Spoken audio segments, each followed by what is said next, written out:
دې نه پس عیسی ګلیل کې ګیر چاپیره ګرځېده. هغه یهودیا ته تلل نه غوښتل ځکه چې یهودیانو موکله ټوله چې هغه مړ کي. اوس د یهودیانو د جونګړو اختر هم رانږدې و. نو د هغه خپل وروڼو هغه ته وویل چې ته دا علاقه پرېږده او یهودیا ته لاړ شه.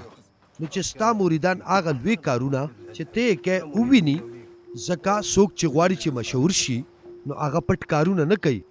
که چېرې ته دا کارونه کوې نو دنیا ته ځان څرګند کا، ځکه چې د هغه خپل وروڼو هم په هغه باندې ایمان نه ساتلو. عیسی هغې ته وفرمایل چې زما دپاره مقرر شوی وخت لا نه دی راغلی، خو ستاسو دپاره هر وخت ټیک دی. دنیا تاسو نه نفرت نشي کولی، خو زما نه نفرت کوي، ځکه چې زه د دې خلاف گواهي ورکوم چې د دې کارونه بد دي.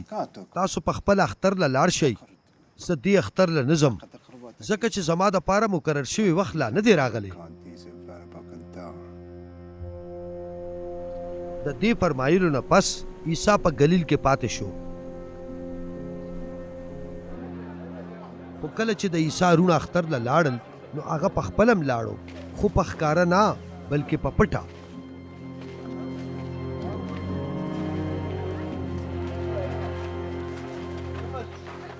یهودیانو په اختر کې د هغه لټون کولو او تپوس یې کولو چې عیسی چېرته دی، او په ګڼه کې د هغه په هکله ګنګوسې روان و.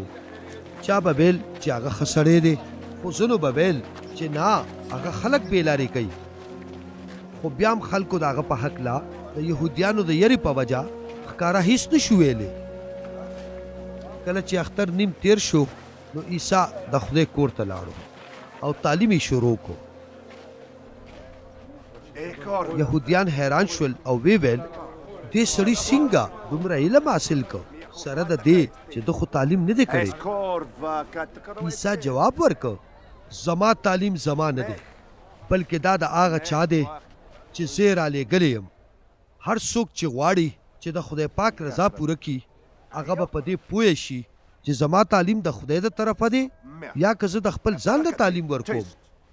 څوک چې د خپل ځان نه خبرې کوي هغه خپل عزت غواړي، خو څوک چې د خپل رالیږونکي عزت غواړي هغه رښتینی انسان دی او په هغه کې هېڅ ټګي نشته.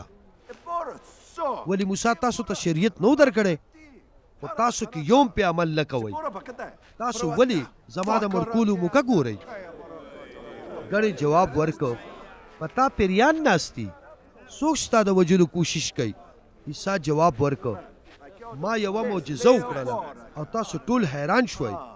خو موسی تاسو ته د سنت کولو شریعت درکړ، اگر چې دا د موسی د طرف نه و بلکې د پلار نیکه د وخت نه را روانو. او تاسو د سبت په ورځ ماشوم سنتوئ. که تاسو د سبت په ورځ ماشوم سنتوئ د دې دپاره چې د موسی شریعت مات نشي، نو بیا تاسو زمانه په دې وجه ولې خپئ چې ما د سبت په ورځ د یو سړي پوره بدن روغ کو. په ظاهري صورت فیصله مه کوئ، بلکې په انصاف سره فیصله کوئ.